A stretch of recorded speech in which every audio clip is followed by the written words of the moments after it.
Oh,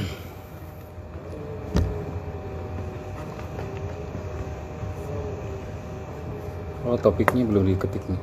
Oh iya. Live bersama Bupati.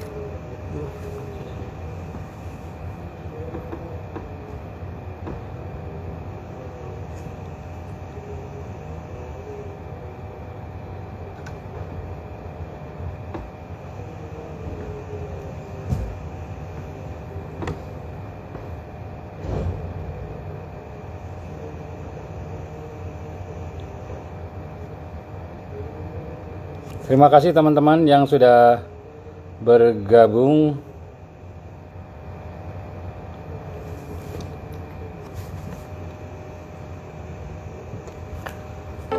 Kita menunggu Bupati Banyuwangi, Bapak Azwar, atau sering akrab dipanggil Bupati Anas. Ini adalah salah seorang bupati yang menorehkan banyak prestasi karena inovasi-inovasinya. Oleh karena itu pula pada kesempatan siang hari ini beliau kita minta bergabung pada acara Eagle Light. Nah, ada 3 menit lagi, mudah-mudahan beliau pas 15.30 bergabung bersama kita, ya. Oke. Ini adalah bupati yang pada 2019 di kategori atau mendapatkan award sebagai Bupati People of the Year 2019 dari salah satu televisi swasta. Ya. Jadi karena beliau banyak melakukan inovasi-inovasi di bidang government services, ya, beliau juga banyak inovasi di bidang pelayanan publik, ya, kebijakan-kebijakan dan programnya yang out of the box. Nah, pada kesempatan sore hari ini kita akan ngobrol dengan beliau, ngobrol santai tapi serius terkait dengan inovasi-inovasi, ya, yang dilakukan beliau di masa pandemi COVID-19. Dan karena inovasi-inovasinya pula beliau mendapatkan award atau mendapatkan perhatian dari publik, ya. Mohon pada teman-teman yang asli Banyuwangi silakan ikut menyimak, dan mohon juga dikabarkan kepada teman-teman yang ada di Banyuwangi, ya, bahwa pemimpinnya akan sharing bersama kita, ya. Kita menunggu Pak Bupati bergabung, ya. Terima kasih kepada teman-teman yang bergabung pada sore hari ini. Mohon izin sekarang saya mengingatkan kepada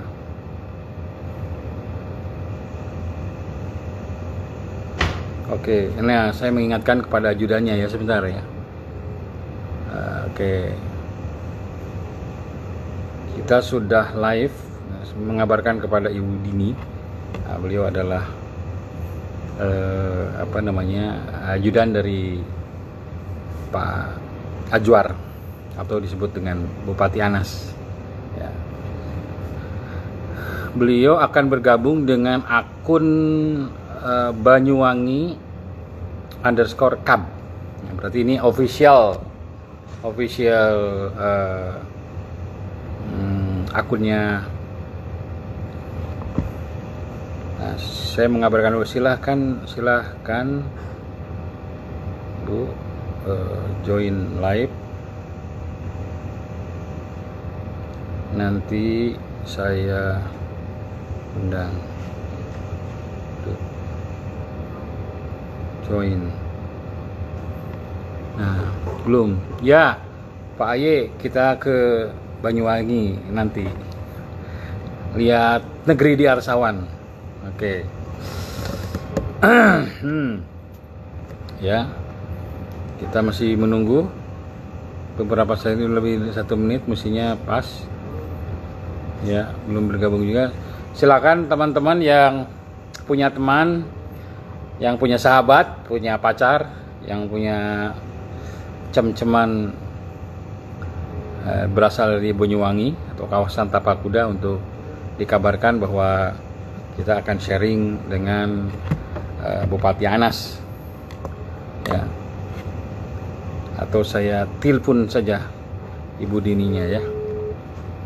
Mudah-mudahan beliau sudah. Assalamualaikum, Bu. Sudah bisa join? Persiapan. Baik, makasih, Bu. Persiapan. Makasih. Ya. Makasih, Bu. Oke, sedang persiapan, ya. Mohon bersabar, ini ujian. Ya, gitu. Teman-teman, kita akan banyak mendapatkan ilmu dari beliau tentang kepemimpinan di daerah, ya. Karena memimpin daerah ini perlu perlu hati, dan kita menyaksikan betapa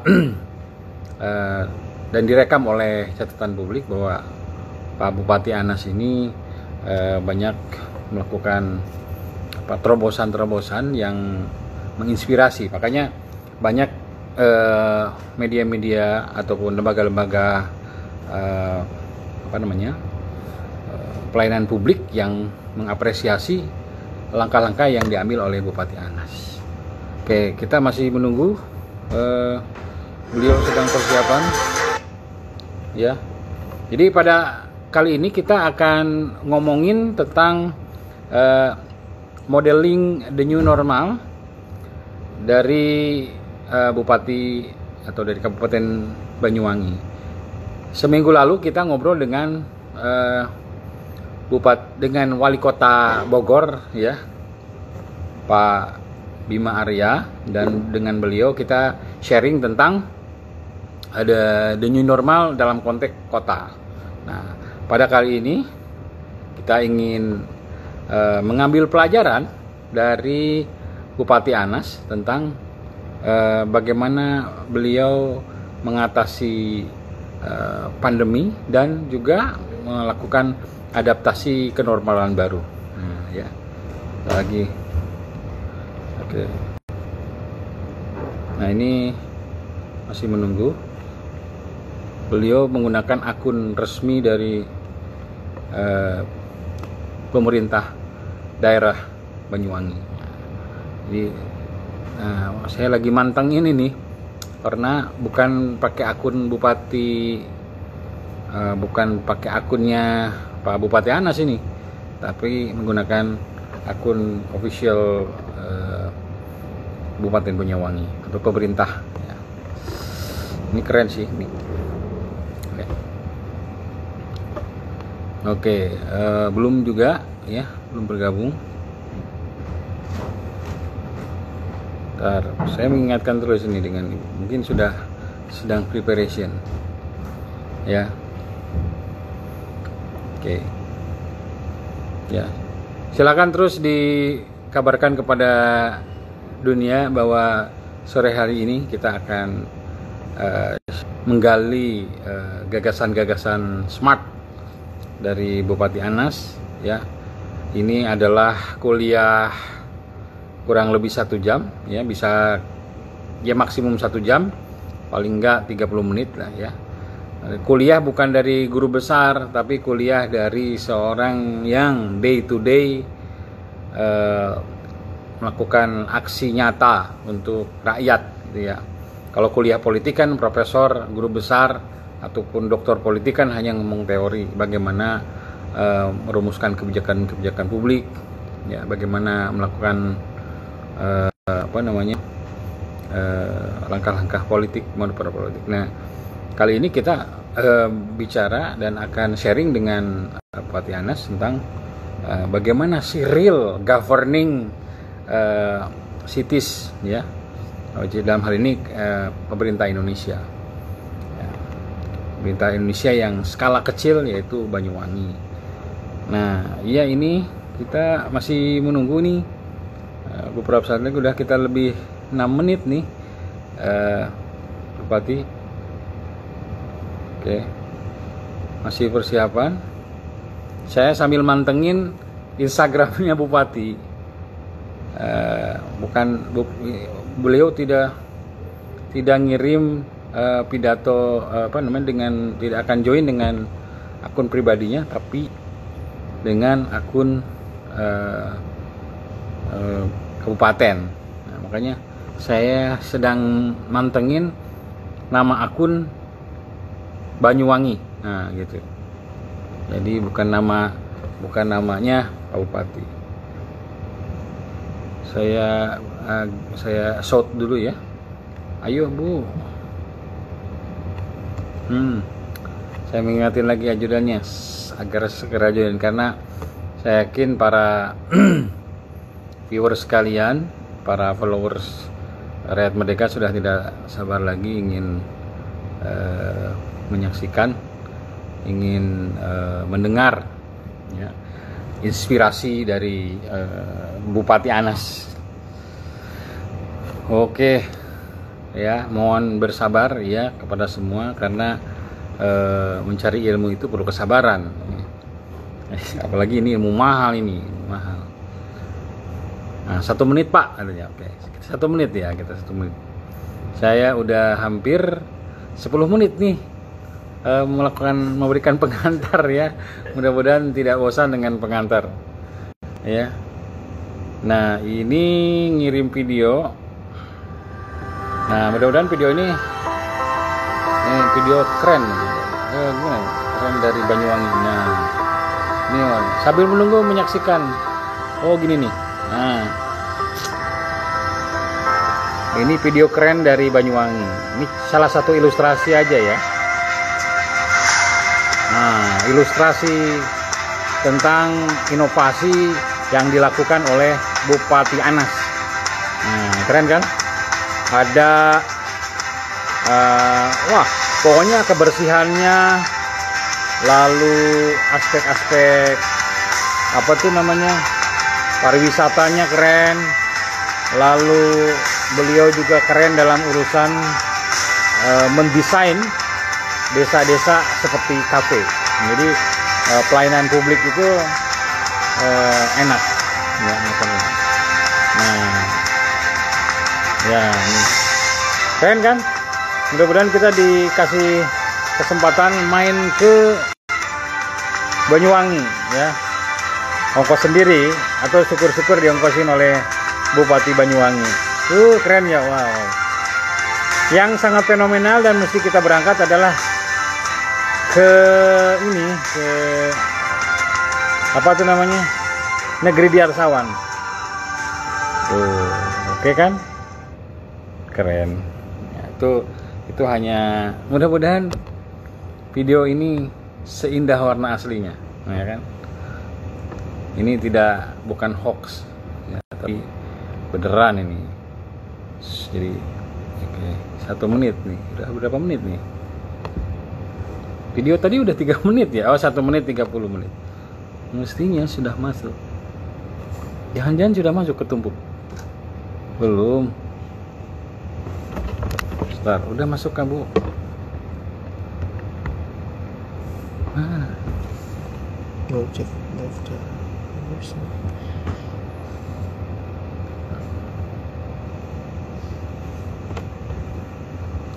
Sebentar ya, 30 detik lagi mudah-mudahan beliau bergabung bersama kita ya. Mana 3 detik lagi.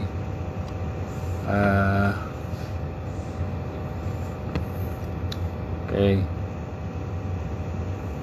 Mohon bersabar karena ini keren ya. Gambar video tadi keren, nanti juga ilmu yang akan disampaikan oleh Bupati Anas juga keren. Jadi kita juga harus menjadi pendengar yang keren ya. Kalau kuotanya kurang, segera top up dulu kuotanya. Yang pulsanya udah hampir habis, segera minta transfer dulu, ya. Sebentar lagi Bentar ya. Mungkin lagi anu kali ya. Beliau masuk nih. Nah, oke, sebentar. Mana nih? Oke. Go. Teman-teman sedang proses koneksi pada kesempatan hari ini. Sedang koneksi, mudah-mudahan Pak Bupati.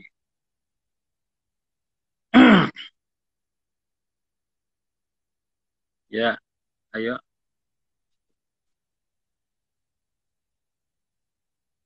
Pak Bupati sedang menunggu koneksi. Teman-teman mohon bersabar ya.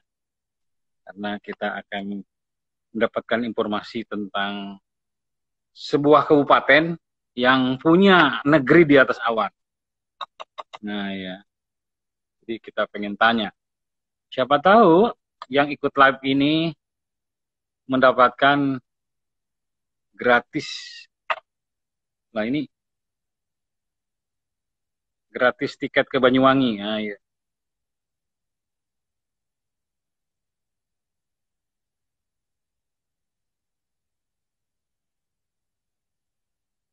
Oke, loh, off lagi ya?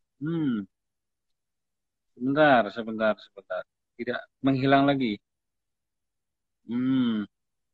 Sudah terkoneksi, tapi tadi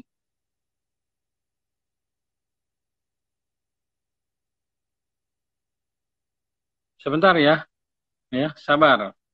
Nah, ini bergabung. Oke. Nah, kali ini harus berhasil, ya. Demi negeri di atas awan. Apa kawah ijen ya? Assalamualaikum warahmatullahi wabarakatuh. Waalaikumsalam warahmatullahi wabarakatuh. Apa kabar Bupati Anas? Alhamdulillah baik. Apa kabar Mas? Terima kasih. Terima kasih sudah menyempatkan waktu join lab bersama kami. Ini nanti apa yang kita sharing di sini akan di-save lalu ditulis dan di-sharing ke seluruh jejaring digital platformnya Rakyat Merdeka Group, Bupati. Ya, tapi saya mohon maaf ini barusan terlambat karena masih webinar di Depdagri sama di kementerian lain. Pak Bupati bisa nggak mohon agak nunduk sih kameranya di sehingga kepalanya ke bawah sini. Jadi kepalanya kepotong kalau di sini. Oh, kepotong kepalanya. Oh, kameranya mundurin sedikit. Oke, cukup. Sudah. Oke. Ya, baik. Baik. Izin membuka ya, Pak Bupati Anas ya. Baik, Assalamualaikum warahmatullahi wabarakatuh. Sobat RM sekalian, alhamdulillah akhirnya sore hari ini kita sebagaimana di broadcast melalui jejaring sosial media dan website dan juga iklan di koran-koran. Pada sore hari ini kita akan ngobrol santai tapi serius tentang inovasi ya dan modeling yang dilakukan oleh Bupati Anas. Wabil khususnya sekarang di tengah pandemi COVID-19. Nah, sebelum kita bicara tentang bagaimana fase sekarang kan udah ngomongnya udah new normal, adaptasi kehidupan baru. Tapi ingin flashback dulu nih. Apa yang dirasakan oleh Pak Bupati memimpin Banyuwangi ada pandemi. Nah, silakan Pak Bupati. Ya. Baik, terima kasih. Saya kira saya setuju dengan Perdana Menteri New Zealand bahwa pandemi ini menguji leadership semua pemimpin dunia. Termasuk para leader di semua tingkatan. Saya setuju. Termasuk kami. Bagaimana hari ini kita dihadapkan pada situasi yang baru sama sekali. Orang tidak boleh keluar, tiba-tiba tidak boleh jualan. Rakyat kami tidak boleh ke pasar. Sementara ekonomi mereka bermasalah. Dan ini sungguh luar biasa. Tiba-tiba ekonomi kami defisit. Dan seterusnya dan seterusnya. Nah, tentu ini ada dua langkah. Satu sisi kita memisahkan minyak dengan air. Dalam arti orang yang sehat dengan orang yang sakit. Nah, yang kedua adalah ngurus ekonomi dan perut rakyat. Maka muncul kemarin ada kegaduhan soal bansos dan seterusnya, itu efek saja. Nah, tapi nomor satu ini melatih disiplin baru bagi warga. Dan akhirnya orang macam-macam merespon ini, bagaimana responnya di semua tingkatan berbeda. Nah, apa yang dikerjakan di Banyuwangi pertama adalah menjelaskan ini ke bawah. Nomor satu, rakyat harus terlibat. Karena sehebat apapun kita punya program, kalau rakyat tidak paham, tidak terlibat, ini akan berat. Maka saya sering menyatakan modal sosial mesti kita gerakkan. I Nah, see. tangan pemerintah ini terbatas. Apa yang kami kerjakan selain soal teknis kedokteran, di semua pintu kita jaga, kita sudah pakai sistem digital. Orang sampai sekarang kalau masuk ke Banyuwangi, KTP-nya mana dicek, langsung terdistribusi, mereka pulang, karena 200 desa lebih kita sudah terhubung fiber optik, ada smart kampung. Itu teknologinya. Nah, kita sudah punya smart Nanti kita kampung di masuk ke situ desa-desa. itu. Iya, tapi untuk sampai ke lapisan bawah ini perlu waktu. Maka apa yang kami kerjakan? Kami kumpulkan semua tokoh agama. Pertama NU dan semua pengasuh pesantren kami kumpulkan secara bergantian karena kena protokol COVID. Untuk jelaskan 3 hal tadi menjadi penting. Masker, jaga jarak, dan yang ketiga bersih. Ini kalau dokter yang nyampaikan nggak sampai ini, maka perlu kiai. Saya juga ketemu dengan para pastor. Kami kumpulkan semua beliau-beliau. Saya ketemu dengan beliau supaya persiapan disiplin warga di tempat ibadah dan yang lain bisa sampai. Begitu juga ketemu dengan teman Hindu dan semua agama. Kira-kira gitu. Nah, baru yang kedua, problem bansos ini. Bansos ini tidak mudah mengelola, maka banyak kegaduhan. Apa yang kami kerjakan, saya bilang, pasti ini ada slip datanya ada. Tidak mungkin fix sama. Maka muncul cerita dari kabupaten sudah direvisi, dikirim ke Jakarta, baliknya masih data lama. Maka muncul ada orang kaya yang masih dapat, ada orang mati masih dapat, dan orang pindah masih dapat. Apa yang kami kerjakan? Saya minta, saya bertemu dengan semua kepala desa. Semula kami dengan mereka webinar, pakai Zoom. Ternyata Pak Kades tidak semua sama tingkatannya, karena ada mantan preman jadi Kades. Ada mantan tukang sabung ayam jadi Kades. Akhirnya kami harus ketemu mereka semua. Kesimpulannya saya bilang, data penerima bansos harus dibuka. Wah, pada nggak mau kepala desa. Waduh Pak Bupati, ini nggak dibuka, ada ribut, apalagi dibuka. Saya bilang sama mereka, sampean mau orang yang ribut kelihatan apa di medsos sampean diributin juga difitnah. Akhirnya setuju mereka untuk membuka. Maka di Banyuwangi kami buka semua datanya di kantor desa, di masjid, di gereja diumumkan. Nah, sehingga dengan demikian orang tahu siapa orang kaya yang masih dapat, siapa orang miskin belum dapat. Dan terakhir kami buka posko di desa-desa secara offline, kami juga buka komplain online. Sehingga di komplain online cukup masukkan NIK Banyuwangi, mereka akan. Saya kira itu apa gegap gempitanya di paruh waktu yang lalu terkait COVID ini. Pada level personal pasti Pak Bupati juga kan baca-baca tentang ini ya, COVID-19 dengan segala macam penebaran rasa takutnya. Secara pribadi gimana mengatasi takut tertular atau saya nggak ada takut tertular ya. Lalu kemudian pada saat yang sama secara pribadi mengatasi rasa takut itu barangkali, lalu juga berpikir bagaimana mensecure warga Banyuwangi untuk terhindar dari pandemi. Persis. Gimana? Jadi kami mengatasi isu personal dengan publik. Iya. Jadi memang ini menjadi perhatian serius bagi kami. Kami harus ketemu dengan, maka protokol COVID itu kami pakai. Kami protokol dari dokter itu tidak kami tawar untuk kami mengerjakan ini. Dan ini tentu kami juga harus kerjakan dengan semua masyarakat supaya terlibat. Sehingga dengan begitu ketika ada sesuatu gejala langsung dilaporkan dan pengetatan di semua pintu kami kerjakan. Hasilnya sekarang alhamdulillah di kabupaten sekitar itu ada yang 65, ada 150 di kabupaten sekitar kami, ada yang 200. Banyuwangi sampai per kemarin kita tambah 7 jadi 20 orang yang positif. Itu pun ABK yang booking kapal di Surabaya. Dan kita terus lakukan tracking, kami lakukan rapid test massal di mall, di pesantren, tokoh-tokoh agama, dan juga di sekitar pesisir pantai, supaya kami bisa mengantisipasi jika ini ada penyebaran klaster-klaster baru. Ya, Pak Yanes, ini kan pandemi ini pastinya ya budget yang tadinya didesain keadaan normal menjadi dipaksa tidak normal. Pasti ada reprogramming, redesign program kabupaten atau rebudgeting barangkali. Nah, bagaimana apa yang dilakukan Pak Bupati ketika menghadapi ini? Ada yang dilakukan, apa yang kemudian diletakkan menjadi prioritas dalam membuat kebijakan dan program, dan budgetingnya, anggaran pemerintah daerah juga apakah ada perubahan-perubahan signifikan? Ya, saya kira ini hampir semua kabupaten mengalami masalah yang sama. Kita melakukan refocusing anggaran, kurang lebih 178 miliar, kita siapkan ruang-ruang isolasi sebagai antisipasi dari rakyat ketika membutuhkan pengobatan.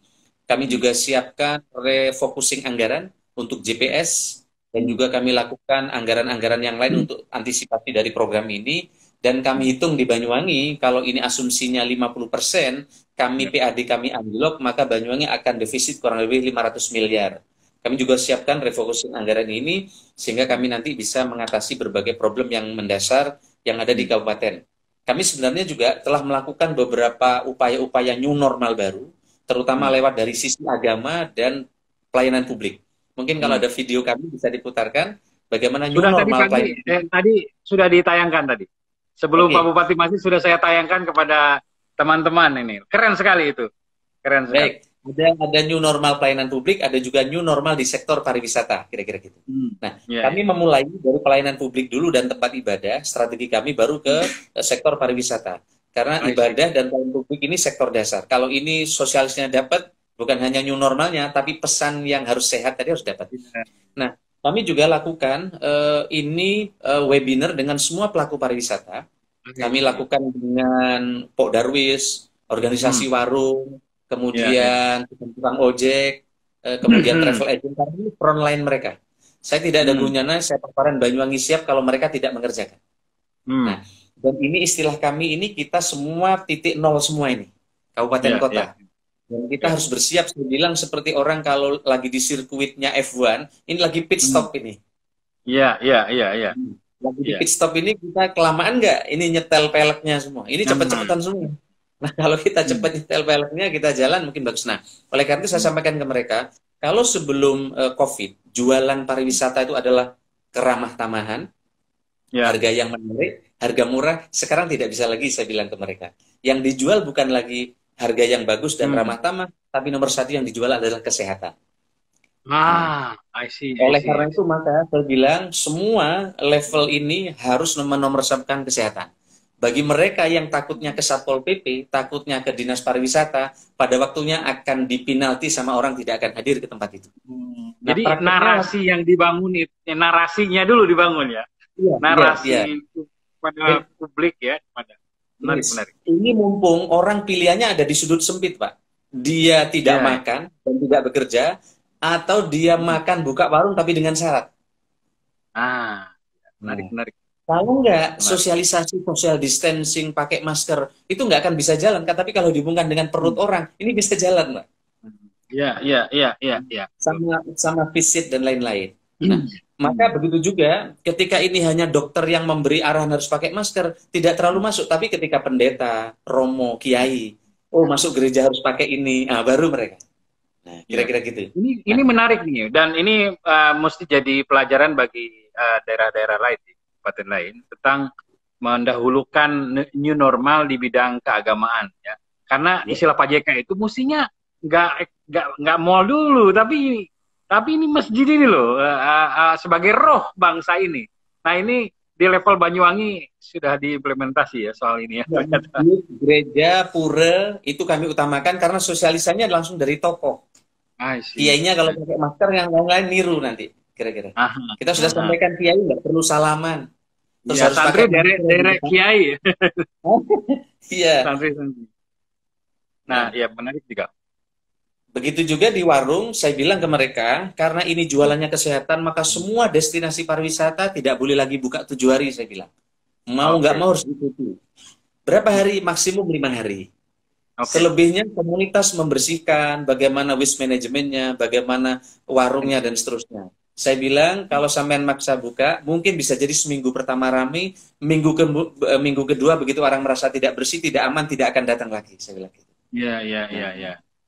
Penting ya antara narasi bahwa berwisata sehat di Banyuwangi dengan realitasnya memang diseriusi ya aspek. Ini harus. Saya bilang kalau kami kampanye sehat kok ternyata di warungnya tidak sehat, mungkin sekali orang datang setelah itu akan dinaikkan di IG-nya, orang tidak datang lagi, saya bilang. Hukumannya akan berat. Nah, karena saya bilang kepada teman-teman, bisnis pariwisata ini bisnis kepercayaan. Kami selama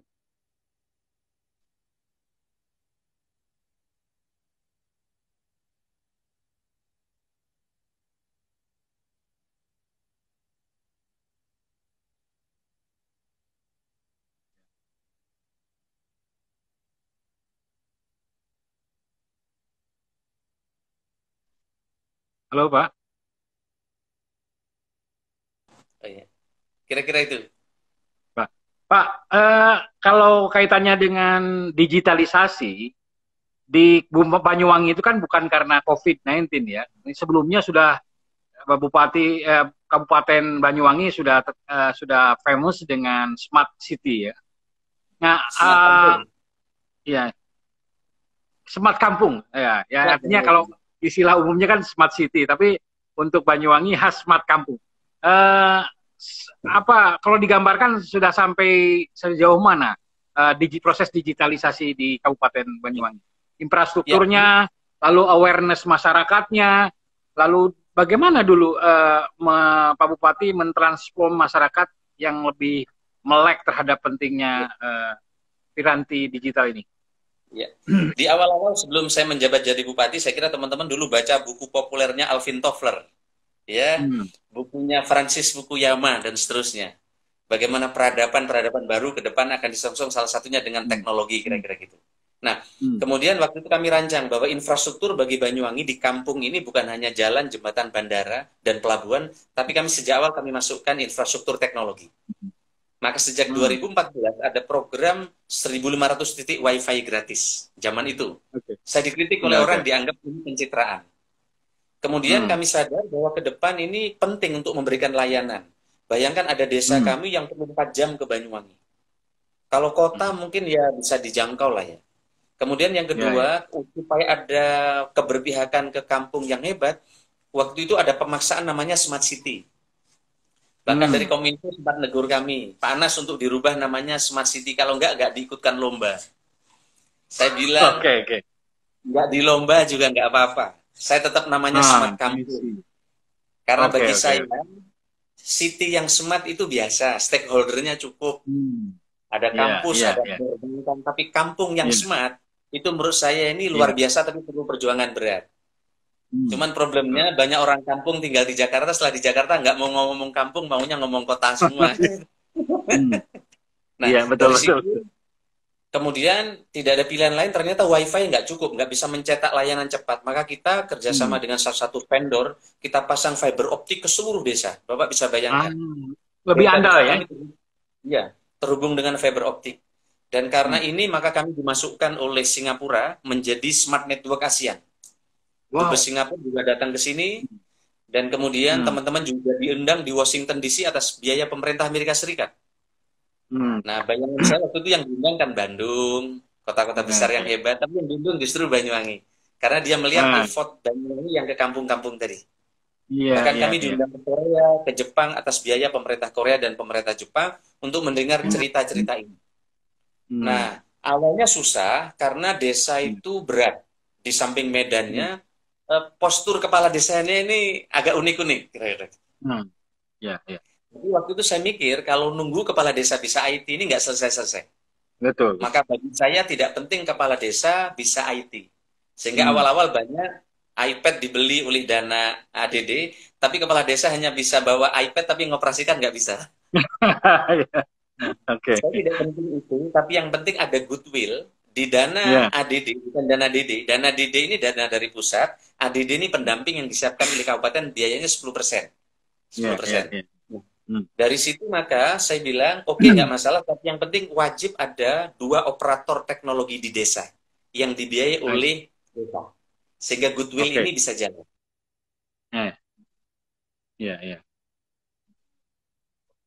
Aduh. Sinyal.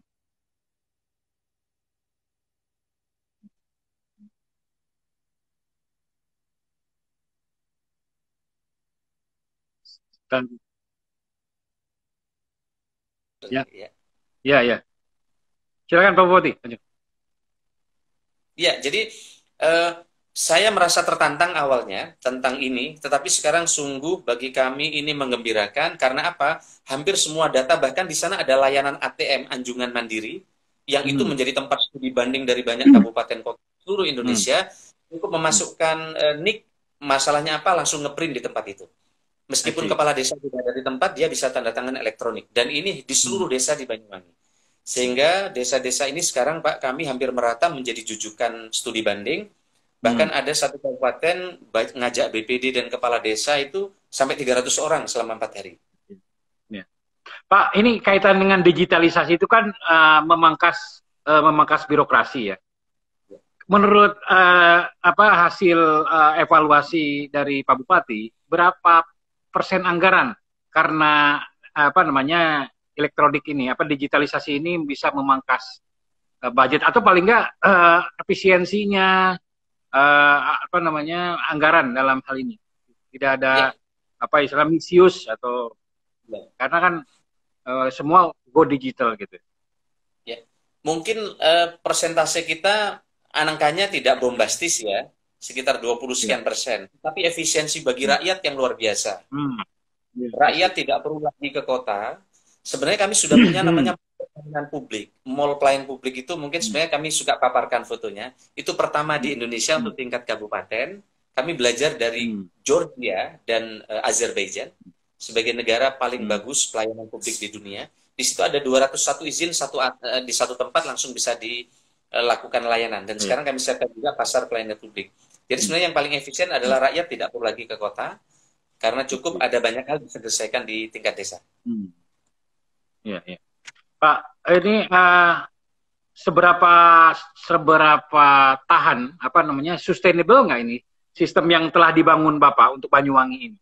Karena kan Bapak ini periode kedua ya di Periode kedua. Banyuwangi. Men-secure apa yang sudah apa namanya go digital policy pondasi-pondasi yang Bapak bangun di Banyuwangi itu apa cukup kuat untuk tidak digoyang oleh kepentingan politik, Pak?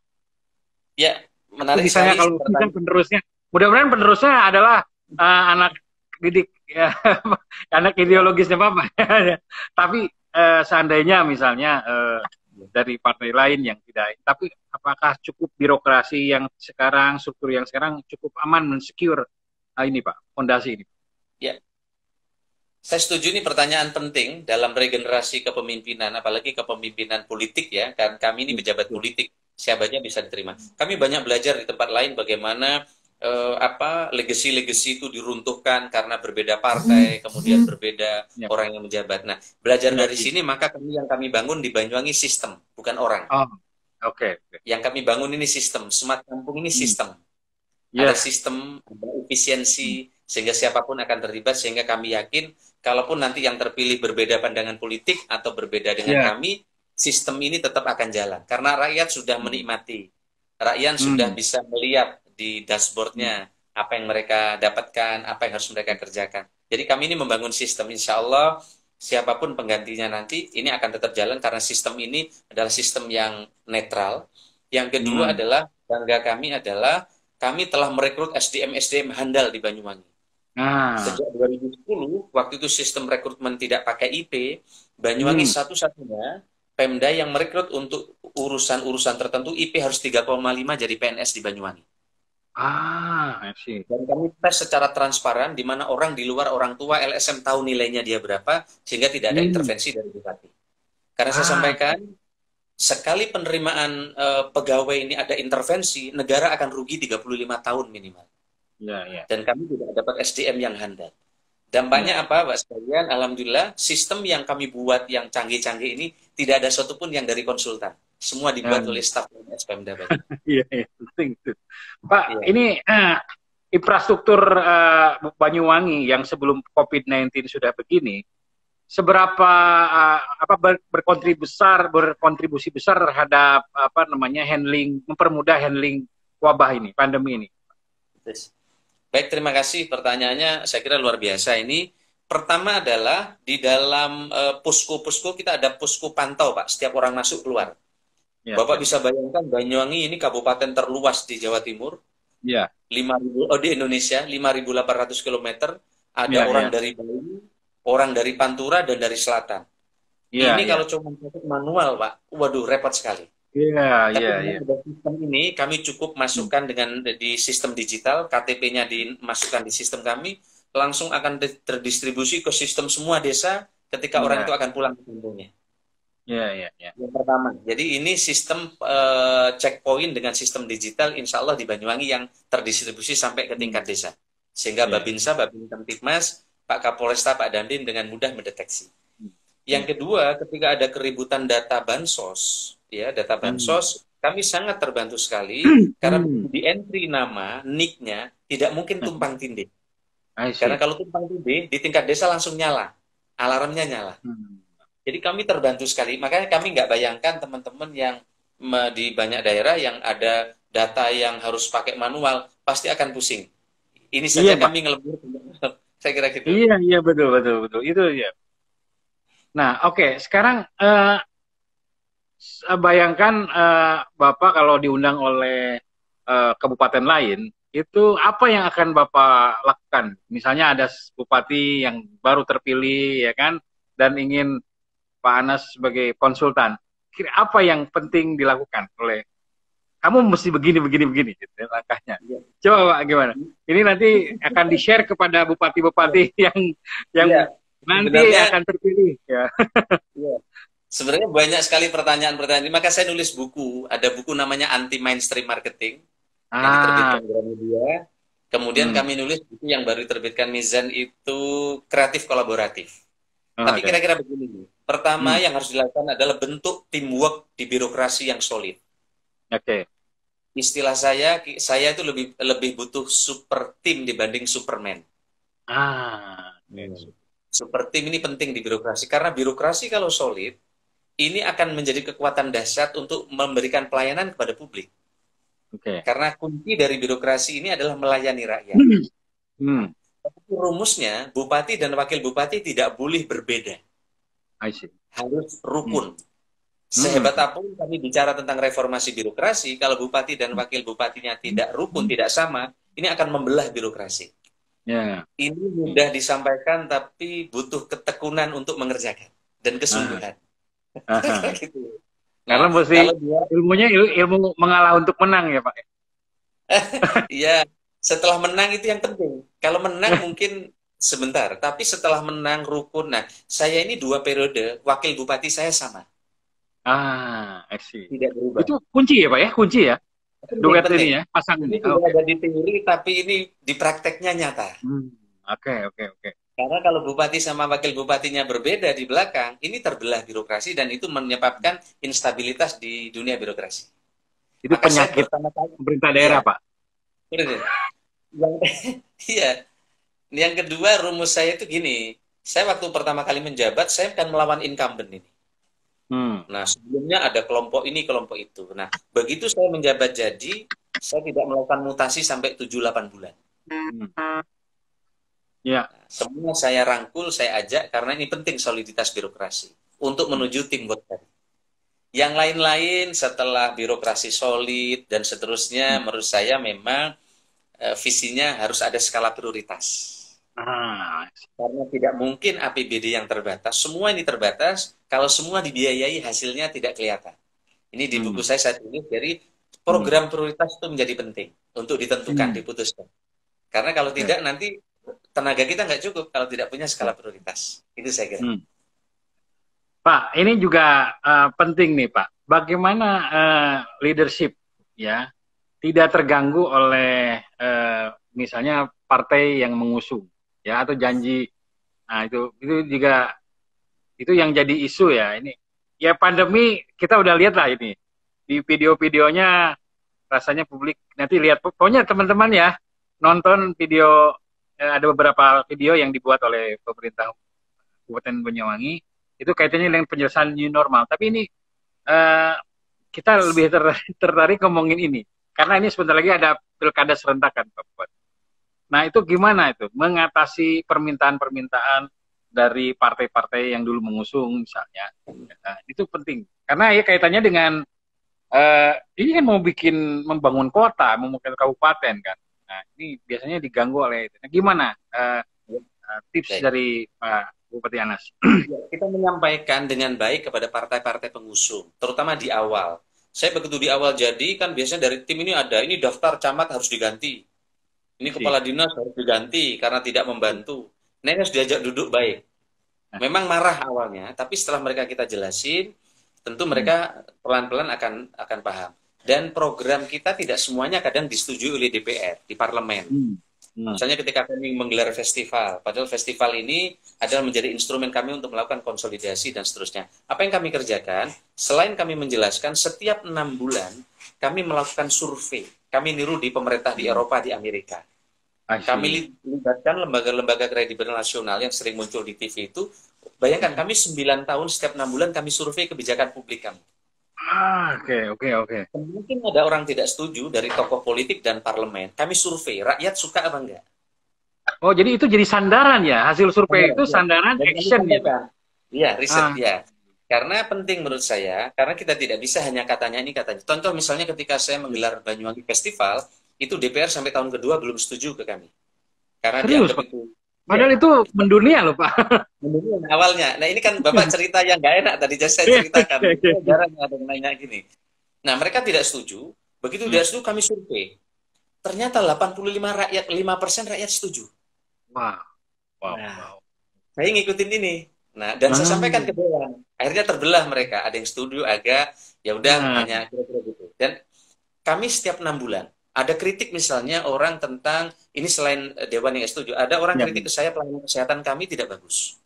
Kami kan tidak tahu ini kesehatan ini di mananya yang nggak bagus. Begitu kami survei baru ketahuan. Oh ternyata orang tidak puas itu di puskesmas. Kenapa? Dokternya telat 1,5 jam. I see. Okay. Oh ternyata orang tidak puas di rumah sakit pemerintah yang di kota. Kenapa? Saya baru tahu ternyata antrian obatnya terlalu panjang. Nah, dari sini saya baru udah bisa ngambil. Nah, sementara kalau permintaan rumah sakit membangun gedung baru, padahal tidak perlu. Ternyata cukup ditambah buka loket baru sama ditambah apoteker baru selesai. Nah, kira-kira gitu. Itu menarik Pak. Ini mohon kepada para bupati ya. Jadi membasiskan policy pada data survei ya kan. Dan itu dan publik kan mendeteksi suara publik itu bukan barangkali mungkin tidak dari koran-koran ya Pak, dari media atau dari anggota dewan ya. Melalui exit poll ini lebih akurat ya Pak ya dalam menjadi dasar oh ini loh yang dimauai rakyat. Ini yang dianggap oleh rakyat. Karena kan persepsi elit dengan persepsi rakyat tentang permasalahan beda ya. Seringkali gitu. Dan ini membantu sekali kami sehingga Bapeda ini menjadi lebih tajam presisi pengambilan skala prioritas. Apalagi saya sampaikan anggaran kita ini terbatas, Pemda ini terbatas anggarannya, maka kemudian kita harus presisi. Maka waktu itu kemiskinan kami, riset-riset dari kampus-kampus kami libatkan. Penelitian tidak hanya Bapeda yang pakai anggaran penelitian, tapi saya serahkan ke kampus-kampus, sehingga presisinya lebih tepat. Maka di Banyuwangi, alhamdulillah dulu kemiskinan 20,4%, sekarang turun menjadi 7,52% sebelum COVID. Itu karena salah satu program tadi kelihatan mana yang menjadi masalah di kampung mana itu akan jadi prioritas kami. Oke Pak, sebagai closing nih Pak, ini kaitannya dengan bahwa betapa pentingnya pemerintah daerah juga pusat menyiapkan infrastruktur sistem yang kuat, sehingga ketika ada pandemi sekalipun, ya pasti terdampak lah, tapi kita bisa lebih lincah dalam mendapat benefit gitu ya, betul nggak Pak? Iya. Ya, saya kira memang ke depan pilihannya, kan ini penerimaan PNS sudah tidak lagi mudah seperti dahulu. Ke depan ada penghematan biaya pegawai yang trennya terus naik. Nah, pendekatan kita memang tidak bisa lagi hanya pendekatan orang per orang. Tapi saya setuju pendekatan kita sistem. Apalagi Indonesia begitu luas, begitu kompleks. Oleh karena itu maka pendekatan berdasarkan sistem ini menjadi penting sehingga banyak problem bisa diurai. Dan ke depan eranya adalah era transparan dengan layanan yang terbuka. Maka untuk akuntabilitas, keterbukaan, dan percepatan tidak ada pilihan kecuali sistem. Tinggal bagaimana sistem ini bisa dibangun secara mandiri oleh daerah sehingga bisa efisien. Karena begitu bicara sistem, ini banyak orang datang ingin menjual sistem, vendor, dan seterusnya. Akhirnya anggaran kita bisa kurang dan tergantung kepada vendor, dan ini menimbulkan misalnya masalah baru bagi daerah-daerah yang tergantung kepada mereka. Pak, saya tergelitik nih Pak. Kira-kira apa yang menurut Pak Anas ini policy ya, kebijakan dan program dari Kabupaten Banyuwangi dan itu bisa diimplementasi di level provinsi dan nasional. Boleh nggak Pak di-sharing? Ini loh, provinsi melakukan ini sehingga artinya memiliki impact seperti ini seperti Banyuwangi. Kan ini kan miniatur Indonesia. Sehingga pasti ada policy-policy lokal yang juga bisa ditarik pada konteks yang lebih luas di tingkat provinsi dan di tingkat nasional, Pak. Nah, coba sebut 2-3 program, Pak, yang ini bisa dinasionalkan gitu. Dan kalau sudah dinasionalkan, kita menjadi negara hebat. Ya, nomor satu adalah kebudayaan kita menjadi kekuatan yang luar biasa. Maka menurut saya budaya ini bisa dibuat menjadi kegiatan dan event untuk merangkul semua orang di setiap kota, di setiap provinsi, baik pusat maupun nasional.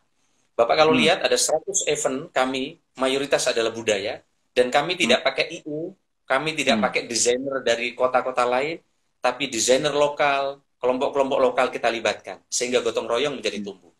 Ingat, instrumen untuk mendorong orang terlibat gotong royong itu penting. Jangan sampai ada banyak program justru yang mendapat orang lain, orang dari luar. Maka gotong royong dengan budaya ini menjadi penting. Yang kedua, sistem teknologi ini bisa dijadikan alat konsolidasi. Sehingga dengan sistem teknologi ini, konsolidasi antar daerah, antar wilayah menjadi jauh lebih mudah, menjadi jauh lebih efisien.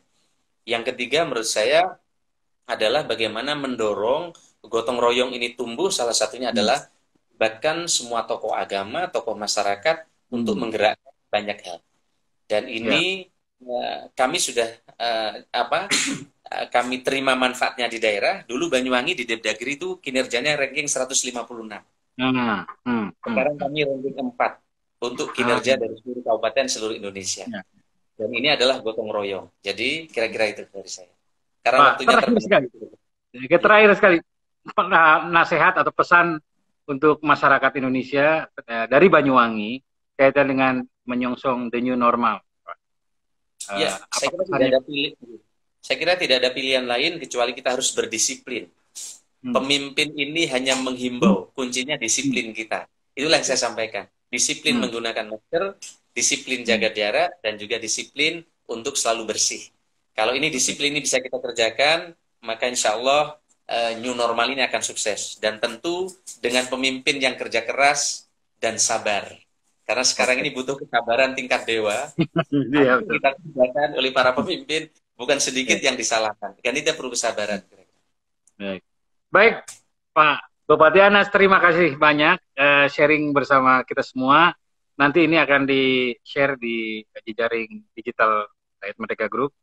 Semoga para viewers tadi udah dananya tuh pengen ke negeri di atas awan versi Banyuwangi. Mudah-mudahan kita bisa berkunjung ke sana, Pak. Baik, terima kasih Pak Bupati. Sehat selalu, sukses selalu. Assalamualaikum warahmatullahi wabarakatuh. Waalaikumsalam warahmatullahi wabarakatuh.